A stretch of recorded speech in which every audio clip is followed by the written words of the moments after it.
If you've just joined us, we are copying out what is in the gray box, please, into a book. Whoever is named is just James. Could you please put a last name or last initial? Just so I'm taking register, just so I know. Or just tell me who you are in the chat.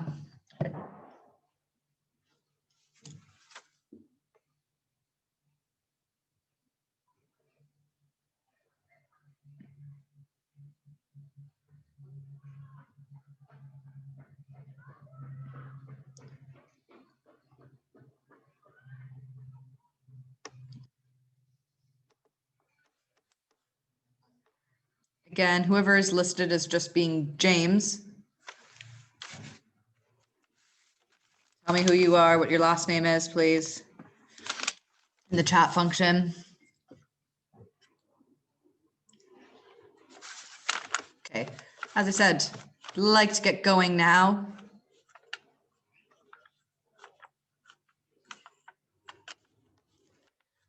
So you should be able to see a PowerPoint in front of you.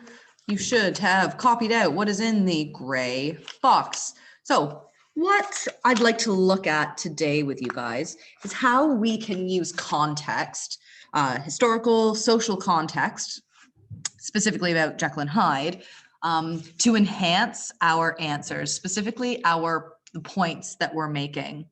Okay, when we're analyzing either an extract or doing a whole text option. So just a reminder, on the exam, you have two options for Jekyll and Hyde. You'll have an extract that will be something along the lines of how is, the character of Hyde presented in this extract, or how is evilness presented in this extract. And then you have the extract and elsewhere in the novel, so you need to connect to elsewhere. And then you have an option at the bottom that says, it'll be, again, something about what we'd call a whole text question. How is silence, the motif of silence, used throughout Jekyll and Hyde? So you have the option. Both are worth 40 marks. I would suggest usually going with the extract because the extract is right in front of you. You have all of the quotes there that you can draw on, but you have to kind of go with your gut in the moment, what you think you can write a stronger response on. But overall, our aim today is to take a little bit of a deeper look and deconstruct how we can use our knowledge about the Victorian time period, its expectations, its anxieties, and how Stevenson has used those in order to create specific effects. All right. So what I have for you in the gray box here is a little formula that I use. I use at A level to get students to craft a really detailed, perceptive opening point. It's one thing to just say, Stevenson presents Hyde as atavistic and primitive throughout Dr. Jekyll and Mr. Hyde. What you want to think about is, why has he done this? Why has he presented Hyde as primitive and atavistic? There's a reason. That's that authorial intention. There's always a reason why an author has done something. So the first part of what we have here is the green pit is your broad overview, preferably using as sophisticated adjectives and adverbs as possible. Then you link to what you think the authorial intention is. Is it to critique something about Victorian society? Is there a point they're trying to argue? Is there something they're trying to expose, emphasize, highlight? And then link to the historical, social context, or maybe audience reception. So think about, how would an audience at the time have received such a character? Or how would an audience at the time have reacted to that brutal murder scene, for instance, of Sir Danvers Carew? Considering what we know about Victorian London, rising crime rates, urban terror, all of those things. So I've given you two kind of like sentence starters that hopefully you've copied out, that would let you craft an opening point that kind of meets this little criteria here. So here we have, the first one is overall, which is just a nice, you know, a nice little overarching statement there. Overall, Stevenson conveys a sense of blah, blah, blah in this extract in order to do what? Critique, argue, expose, and see if you can link it to the context or to how what you think Stevenson is trying to make his Victorian audience think, feel, question. So that is the goal for today. Now, hopefully, again, you have all of that copied out because I am going to move on. Just a reminder that the chat function is open for any questions as we go, and I hope everyone has a pen and paper ready, and maybe some highlighters, colored pens as well. Always nice for your notes. So just an example of how this might look. And this is, again, we're aiming for top grades here. So I've done quite a detailed opening point. Now this is for your first statement, okay? I'm not saying that every single paragraph that you write needs to begin this way, but this sets you up for a nice detailed analysis. So here, if you can see in the bottom, I've color coded my example opening point. And I know it's quite long, but when we're writing analytically at a higher level, our sentences become more and more complex. So throughout the novella, Stevenson presents Utterson's character as stoic and honorable. You know, a grade 4 answer, grade 5 answer might just stop there, but we want to push it further. Why is he presented as stoic and honorable? Here's where we get in the authorial intention. In order to contrast the heinous deeds committed by his societal equal, Dr. Jekyll, and expose the detrimental effect of, and how the next two these blend in together, right? The authorial intention and the context sort of blend in together here. The rigid expectation of repression that permeates their upper class gentlemanly society. To make that even better, I should have written Victorian society. If I can do that now, I'm going to add that. You can write that down as an example. Oops. It's always good to drop, you know, name drop what era you're discussing. So it just shows a level of knowledge. So again, if you're discussing Macbeth, you would put the Jacobean or the Elizabethan era. Here we're talking about Victorian society, so we put down Victorian society. All right, so do we see how through that color coding, I've given the broad overview, I've stated the authorial intention, and then I've linked it to that context, this idea that within the Victorian period that people had to repress their emotions. And that's why Stevenson has presented Utterson's character as so stoic and honorable. Okay, he serves as a contrast to Jekyll's character,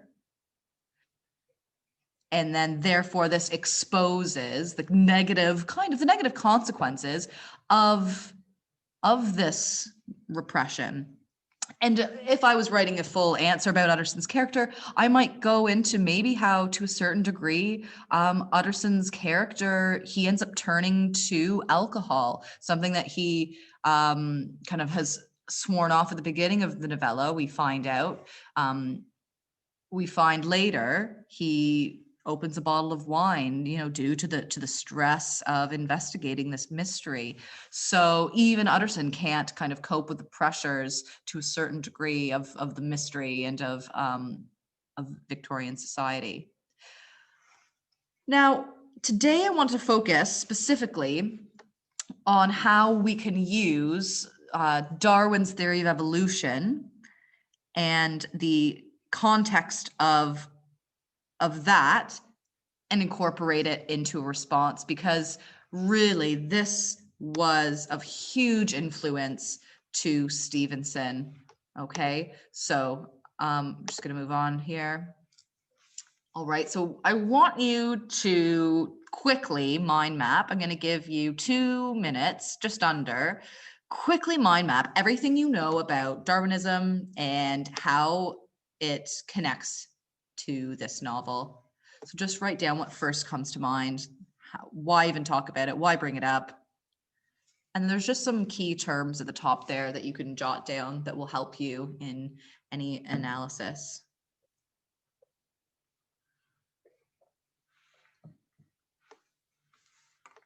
Again, so 2 minutes there.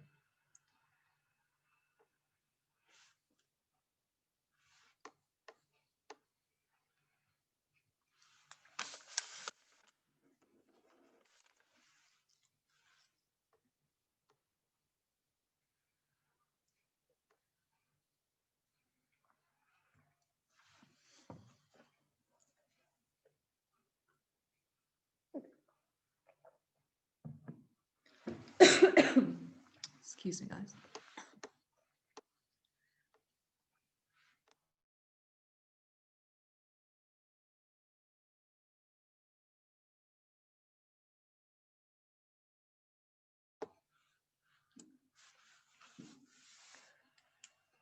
So you should be mind mapping what you know about Darwinism and how it connects.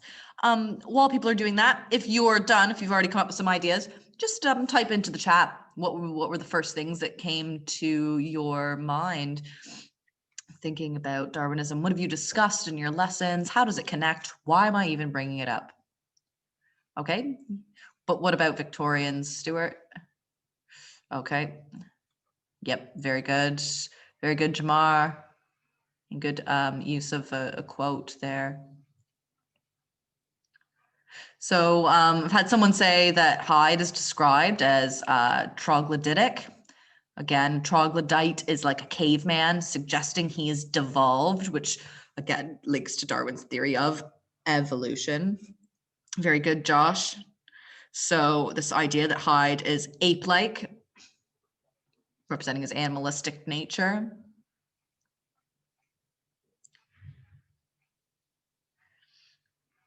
Evolutionary theory links to Hyde. You'd want to be more specific, but absolutely.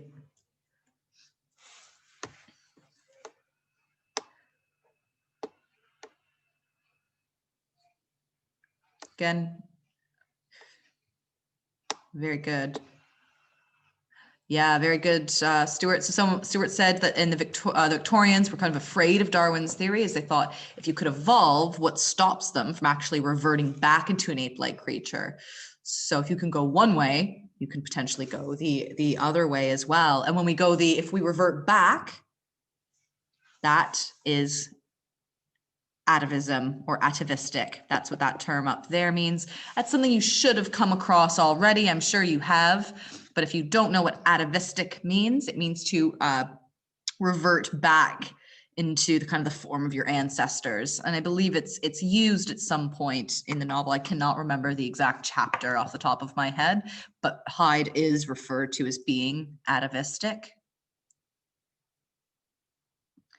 Okay, very good. Ryan has said that Darwinism is heretical, which links to the strong Victorian beliefs around God, their religiosity. Absolutely. To be a heretic means to go against the teachings, typically the teachings of the church.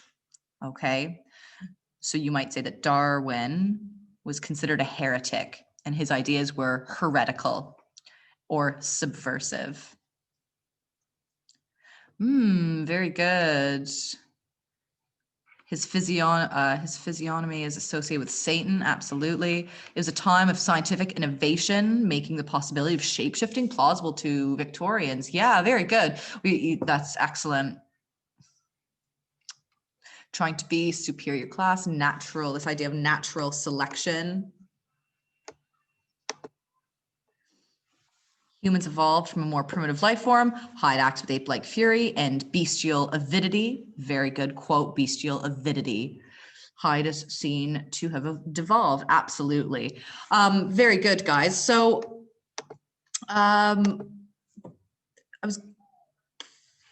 this lesson, we're not going to do a poster. This is what I would have normally done if you were here with me in lesson. I would have given you a big A3 sheet and you would have made a poster, but just essentially take notes in your book as we go through. Now, the first thing I want to consider, and one thing, if you study history at all, I'm sure if you take history at GCSE, you've looked at political cartoons before, and you understand that political cartoons from specific time periods can be really telling of a society's attitude towards, you know, certain events, certain concepts. So we're going to take a look at a few political cartoons. We're not going to spend too long on this, but we're going to go through some political cartoons that were released just after Darwin kind of published his theory. And as we go through, I want you to just think, what do these cartoons reveal about the Victorians' attitudes towards Darwin and his theories? Just jot down your thoughts as we go, okay?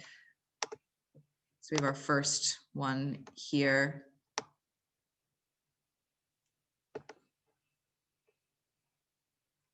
Okay, so Darwin as a monkey, speaking to what is obviously an upper class woman. If you can read the caption at the bottom.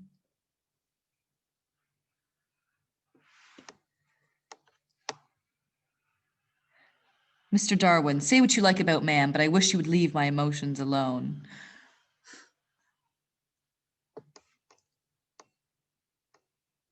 Very good, Alexandru. This idea, Alexandru's mentioned about social Darwinism. Upper class Jekyll is well built, whereas the evil Hyde is probably seen as lower class due to living in Soho. He's dwarfish, troglodytic. Stevenson's trying to criticize it. You would want to be specific about it, as they are actually the same person. So he's criticizing this idea of social Darwinism potentially. That's a really interesting idea. I quite like that. We can take a look at another political cartoon.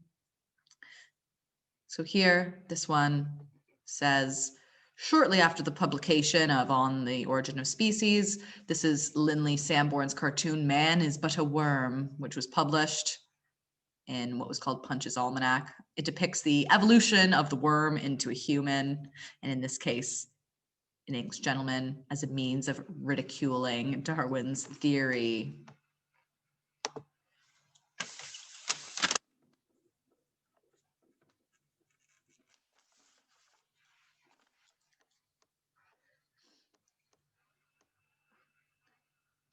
Here's another couple.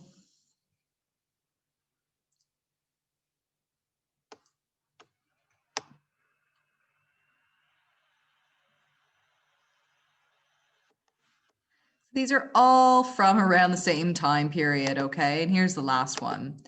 So you have like a very clearly a member of the aristocracy on the left. And look at his reaction to this gorilla. And then the caption at the bottom just says, Mr. Gorilla. I mean, what do you think? Type it into the chat. What's the overall vibe, so to speak, that we get from these political cartoons, guys? What are they really indicating to us about how people kind of view Darwin and his theories? What's the goal of those political cartoons for the most part? Yeah. Well, yeah, I mean, Alessandro, they're taking a satirical take on his theory. Yeah. Yeah, it wasn't respected. They didn't take it seriously. It sparked outrage. Yeah, I mean, it challenges the social, someone's mentioned that there's the social distinction between upper class and lower. And this kind of potentially Darwin's theory challenges that, doesn't it? That distinction between upper class and lower. Actually, we're all coming from the same animal. We're all crawling out of the primordial ooze from the same level. So there's this almost equalizing effect to Darwin's theory, okay? It kind of challenges the societal structures that Victorian and, you know, pretty much all of English society previous to this, you know, into the Middle Ages has arisen from. That's, you know, certain people are of a certain class and are therefore better. And Darwin's theory is a bit of an equalizer. Very good. Highlights the flaws of the Enlightenment, how they refused to accept modernist theories such as Darwin's. Yeah, absolutely. Some really good answers here, guys. Really good thoughts. Make sure that you've written these down. whatever your thoughts are. So this is excellent. They're attacking, I'm just going to read someone's response, attacking Darwin's work as it was widely believed that God created humanity as evident in Genesis 1 and 2. This happens because he proposed that humans evolved from a primitive life form. So therefore it challenges the sanctity of life. That's an excellent way of thinking about it. Darwin is challenging the sanctity of life to a degree. He is challenging people's religious views. All of these cartoons, guys, are they're mocking Darwin. They're not taking him seriously because it's challenging religious views. He's challenging social standards that were expected. So a lot going on here. Now, for the next few slides, you may want to have a pen. Again, if you don't have a pen yet, you may want to have one handy. There's going to be quite a few notes here. The stuff that's underlined are kind of the key words and phrases that you can take and try and incorporate into responses potentially. So let's think about this. Why were Darwin's views so unsettling for some? So we have here, Darwin concluded that humankind had descended from a hairy-tailed quadruped, which itself was probably derived from an ancient marsupial animal. And he hypothesized that these stages of evolution had been preceded in a direct line by some amphibian-like creature, and this again from some fish-like animal. So these are just direct quotes from on the origins of species in that green box there. So to Victorians, being human evoked the mind, consciousness, will, moral feelings, spirit, and the soul. Okay. But Darwin's ideas obviously transformed and challenged these notions, and they really reshaped how human beings were understood. So there was scientific debate around this, but soon his ideas were a part of the Victorian imagination. They shaped plots, images, and metaphors of lots of different pieces of literature and culture within the Victorian era. Okay, so this was, his theory was a bombshell, all right, and sparked incredible debate. So Stevenson, by referencing and making Hyde into this atavistic creature, is therefore referencing Darwin's theory of evolution and is tapping in to all of the controversy that surrounded Darwin by doing this, okay? So again, just that last box on the bottom, such a nightmarish biological lineage denied the specialness of humans. And someone's kind of mentioned that idea of the sanctity of life.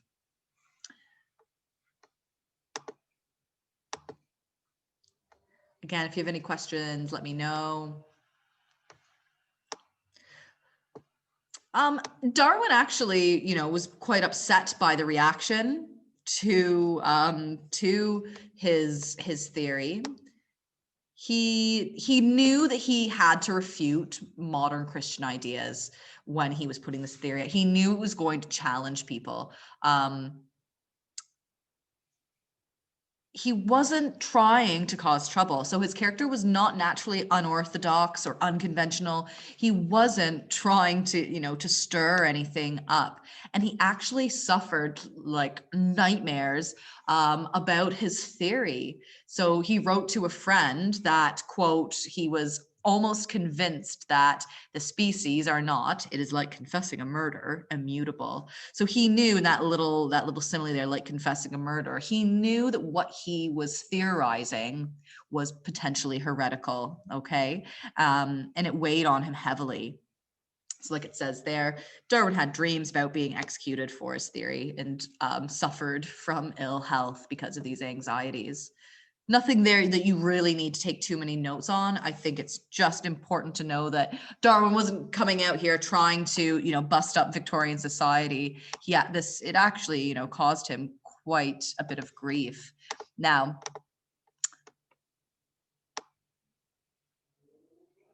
let's think about how this, again, impacts wider Victorian society. So Darwin's evolutionary ideas helped many Victorians to imagine a more dynamic world of progress. So there's maybe some of the more negative side to what the theory potentially brought up in terms of its challenge to social and societal order, but it also seemed to fit perfectly with an image of Britain that was at the forefront of like industrialization and the wealthy modern world. Okay, remember Victorian era, we're at the height of the British Empire as well. So towards the end of the 19th century, however, theories of evolution were the basis of fears of social, racial, and cultural degeneration and decline. So again, it comes to this atavistic idea: if we can evolve forward, then we can devolve backwards. So evolution was countered by frightening examples of de-evolution. All right.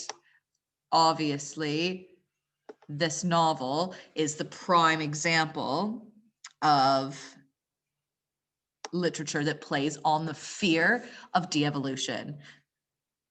So Stevenson is absolutely playing on purpose, playing with manipulating the Victorian audience's fear of de-evolution. And I want us to just take a quick look. I have some images here of how across time in film Jekyll and Hyde has been portrayed. So we have, Stevenson's erudite, gentlemanly, and rather bored Jekyll turns into this beastly Hyde who is cruel, lustful, and murderous. So Hyde's kind of squat, ape-like body, his dark, hairy hands, and his energy and appetite all signal his more primitive state.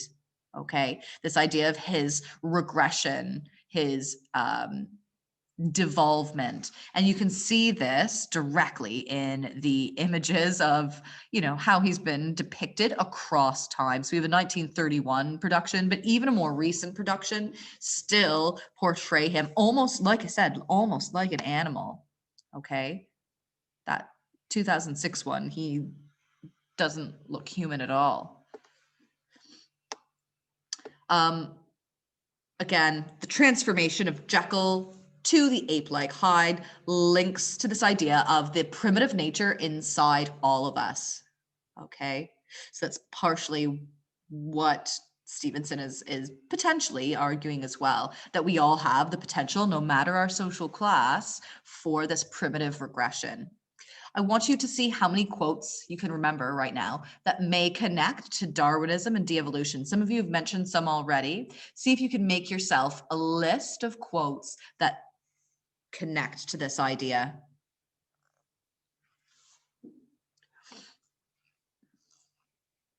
I'll give you 2 minutes, and then I'm going to pop up some quotes that I've collected previously.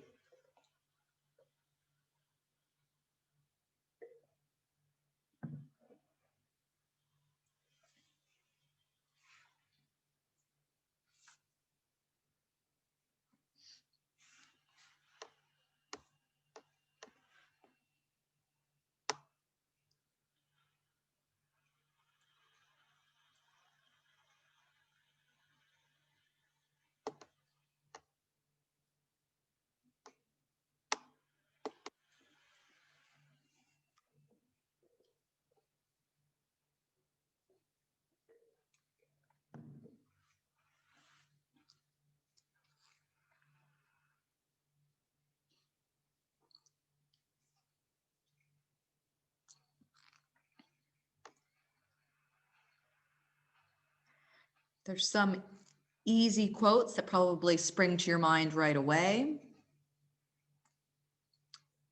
Let's give you one last minute to jot them down.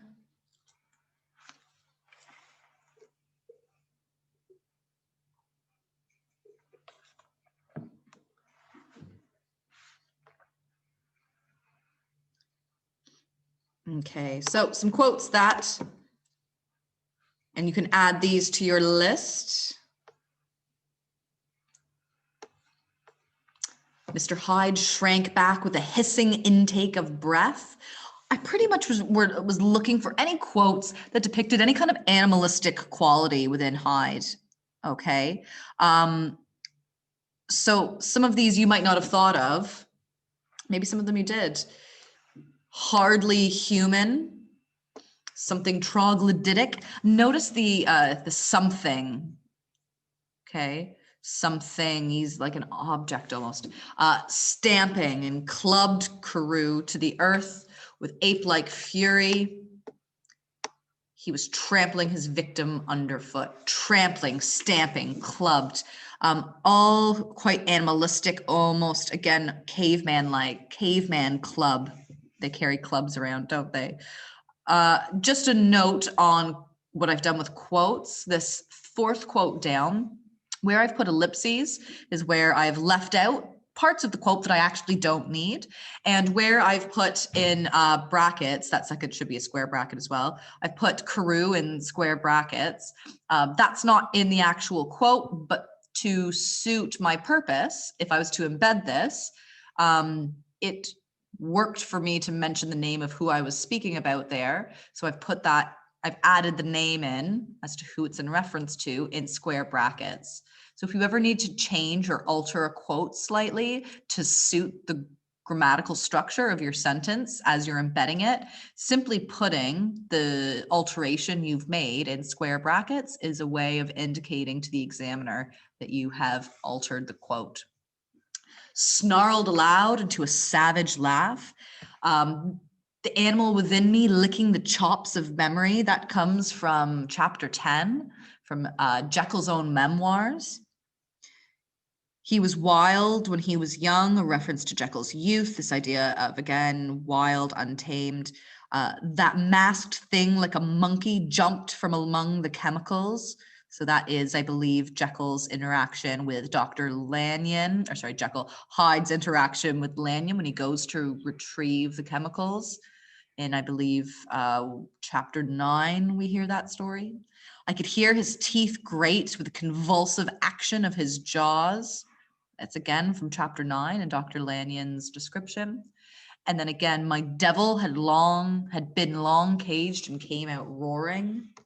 If there are any other quotes that you thought of that aren't here, please feel free to type them into the chat, and I can read them out and add them to our list.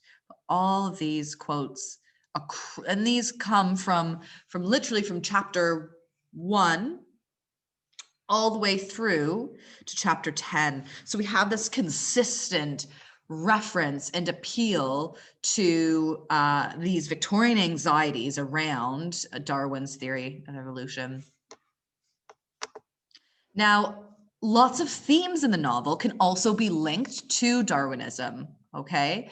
So I'm gonna go through a few themes, and as we go, I would write down the theme, and then again, try to take some notes. You can take, brief notes about you don't have to copy word for word what's on the slide, but jot down particularly the phrases that are highlighted or underlined. And if you have any other impressions, any of your own connections that you make, add them. So the first theme that you can connect is the struggle between science and religion, which we see throughout the novel. Okay, so the allusions to Darwin's theory in the novel are a direct reflection of Victorian anxieties towards scientific discovery.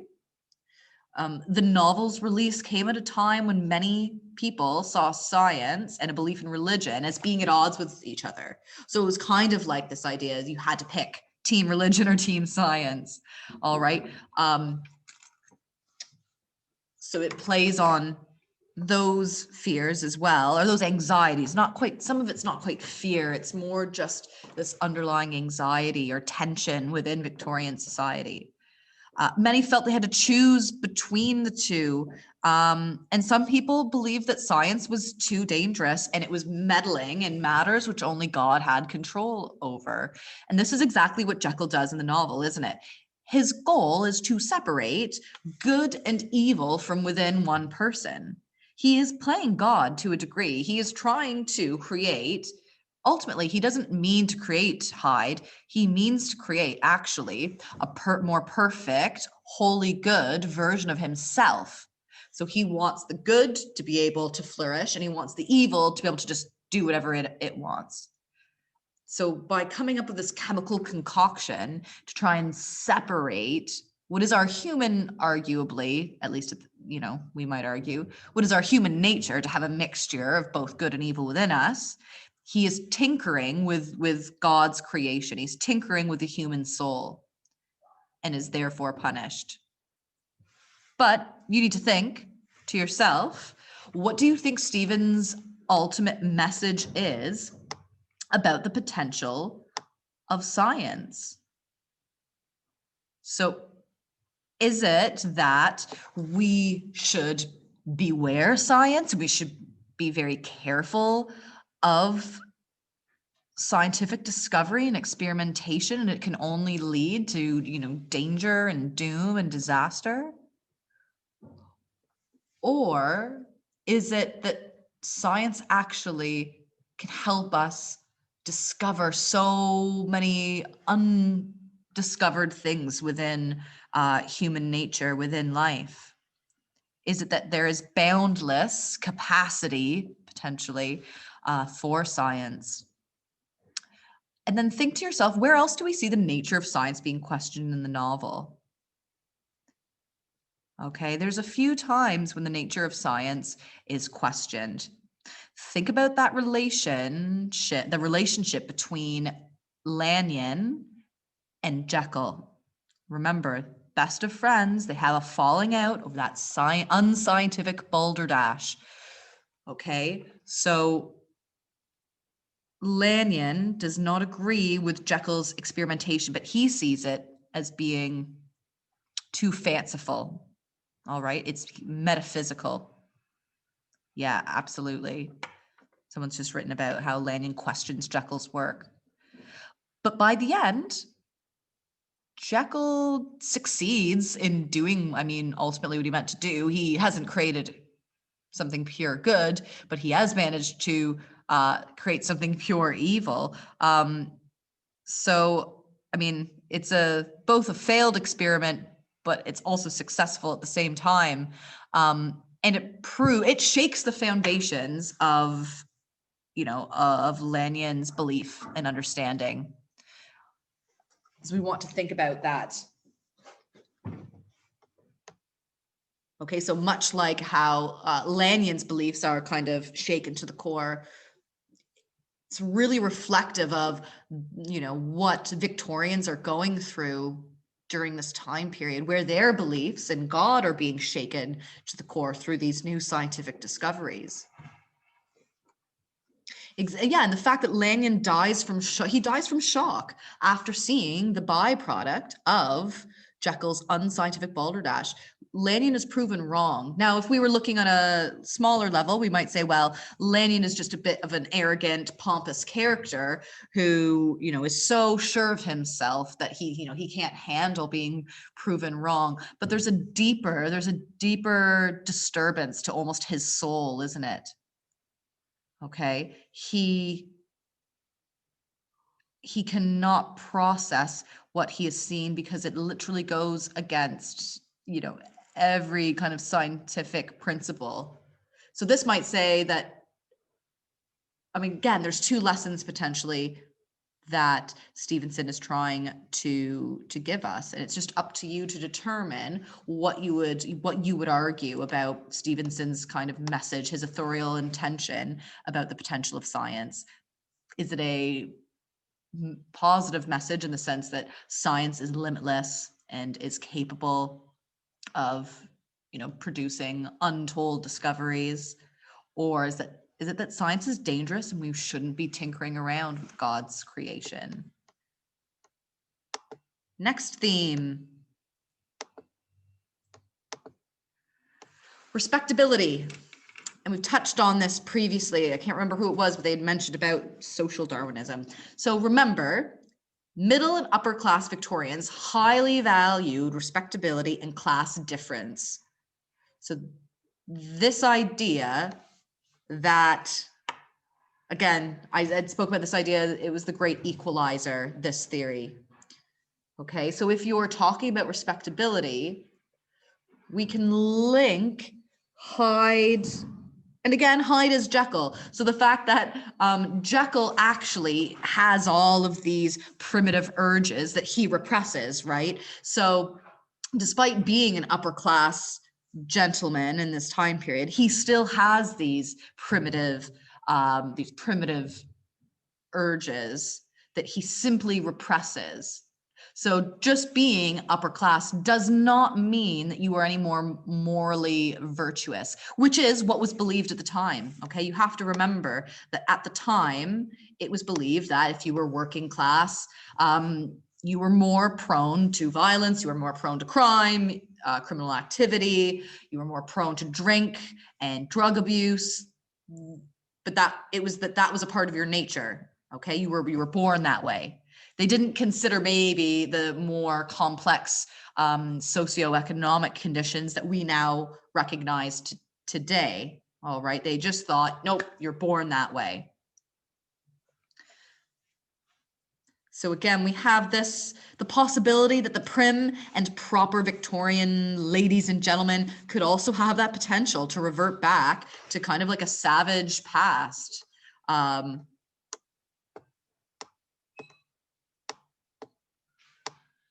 And a beast-like state. Hyde is regarded as like physically detestable. Think about those reactions, those like visceral reactions that people have to characters across the novel have towards Hyde. And it's because potentially he subconsciously reminds them that he encounters of that their own distant evolutionary inheritance. There's this connection there. And we even have, again, and I've mentioned this previously, Utterson's own regression over the course of the novel, from being austere with himself and mortifying his taste for vintages, for old wine, to then drinking wine, okay?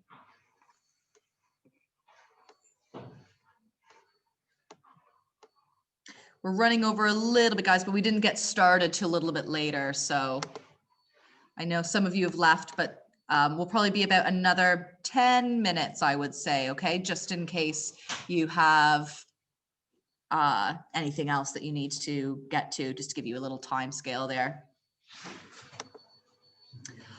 Of course, we have the duality and the struggle between good and evil, of course. So again, some of you have mentioned this already, some took Darwin's theories to another level and developed the idea of social Darwinism. So social Darwinism is the theory that our advancement is a byproduct of kind of intergroup conflict and competition, and that socially elite classes are superior, okay? So again, think about where or how does Stevenson explore this notion through the juxtaposition of Dr. Jekyll and Hyde, of Dr. Jekyll and Utterson, like I gave you at the beginning, that opening statement about how Utterson actually serves to contrast Dr. Jekyll and his repression. Again, all of this Darwin's theory brings into question whether people are innately good or bad. Mr. Hyde is obviously bad. He's obviously representative of evil, but Dr. Jekyll isn't all good, is he? So there's a little bit of a struggle there. Stevenson uses duality to represent these ideas, using Jekyll as a symbol of the facade of man, okay? And Hyde is the primitive core of man, potentially, we might argue, all right?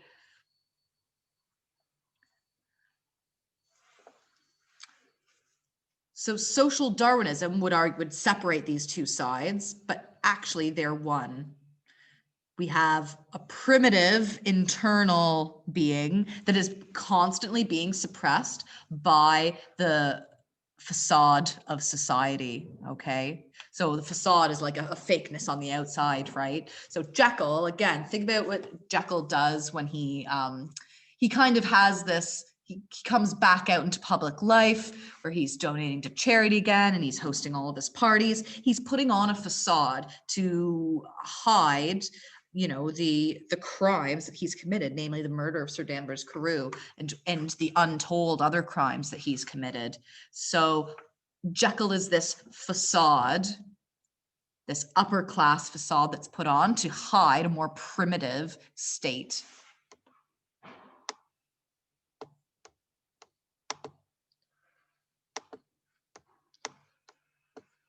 Again, just a final note. By literally splitting the consciousness of Dr. Jekyll into two, the decent side that attempts and largely succeeds in suppressing desires that run contrary to the dictates of society. But then we also have the amoral side that runs riot, and it's always trying to gratify kind of its animalistic desires. So he's portraying this internal battle and external, it turns into battle between Dr. Jekyll and Mr. Hyde. But Stevenson is also then exploring the battles, like our own internal battles, potentially, okay, within ourselves. Okay. Sometimes, you know, we have our own primitive reactions, things that we want to do. And we've all experienced, you know, that maybe that desire to lash out in a moment of anger and hit someone if they've made us angry. But we stop ourselves because we know that it is not socially acceptable to do that. So we have a moral side to us that we've been taught by society that's, you know, always trying to control our more primitive urges.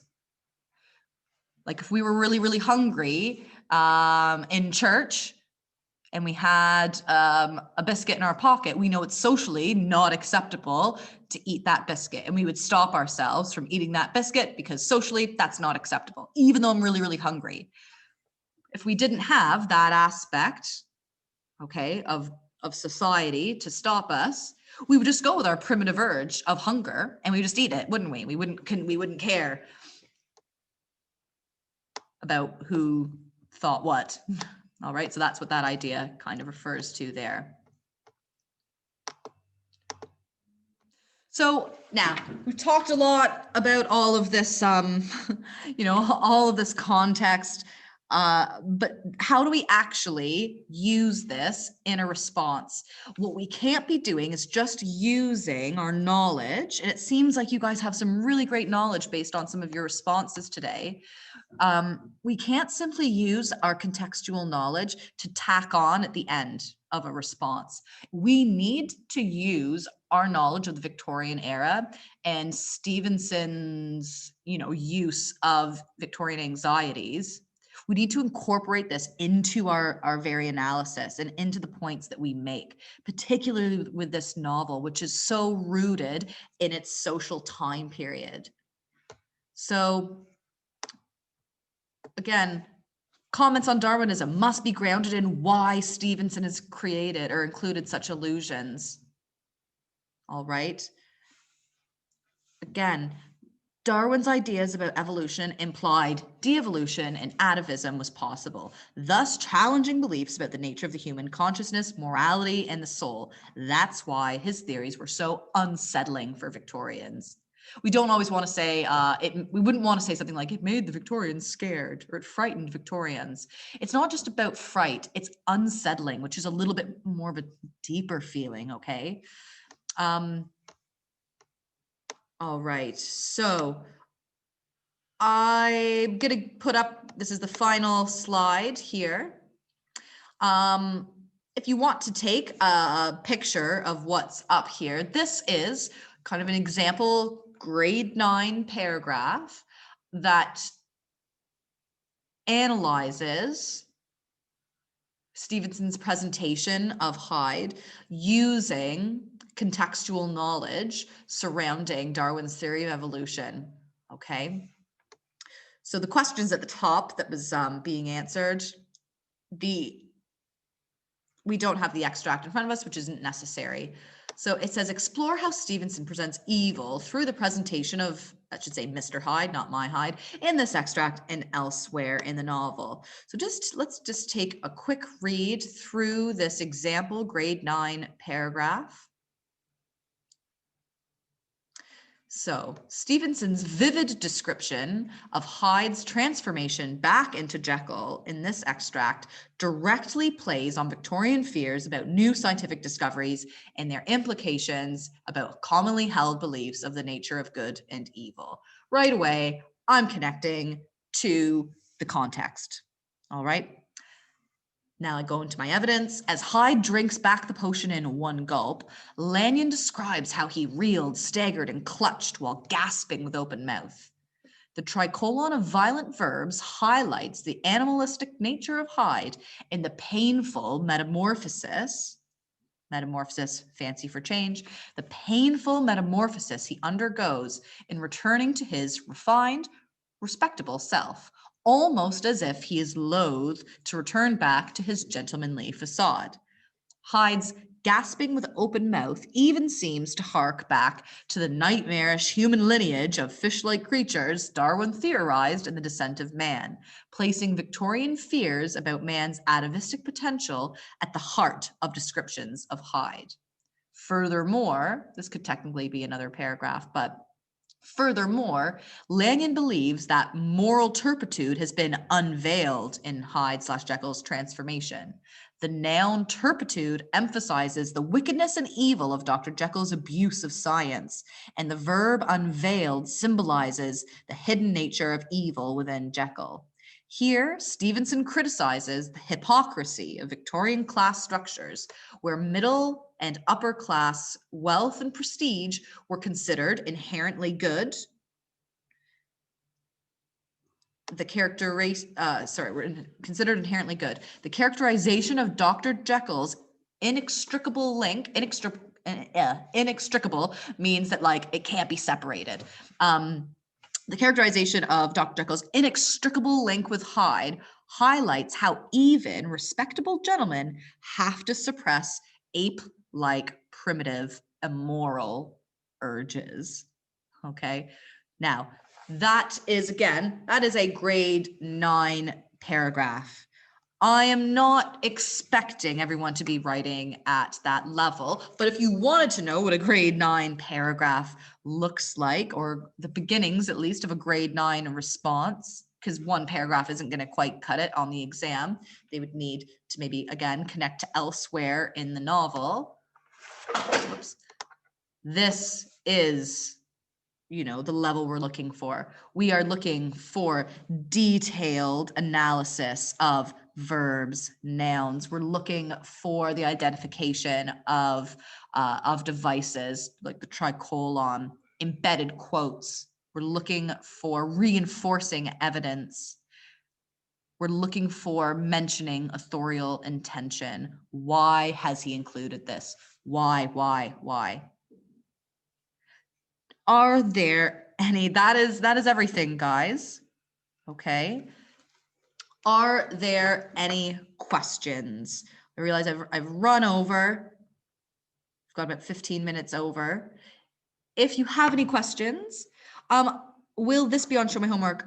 I will send it to Mr. Cotton, who can then, because he's the one who set stuff on Show My Homework. So I'm sure this will be made available to you one way or another. Okay. Again, you're free to go. If you want to hang back and ask any questions into the chat function, I'll stay around for a few minutes. Again, any questions at all on anything we've done today or anything further in regards to Jekyll and Hyde. Again, this was all about aiming for those top grades, how we can try and access them by using context. You're welcome, guys.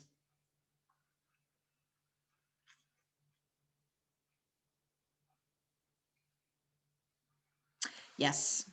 So I'm going to go back to the first slide.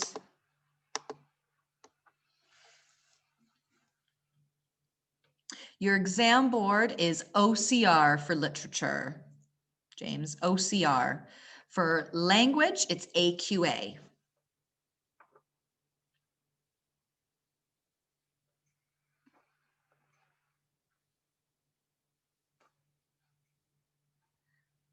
Again, any questions? For those of you who maybe joined late, this was the first slide.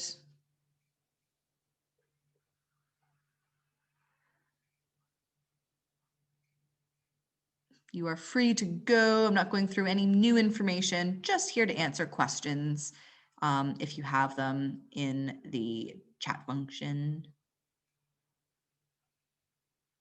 AQA and OCR for literature, OCR.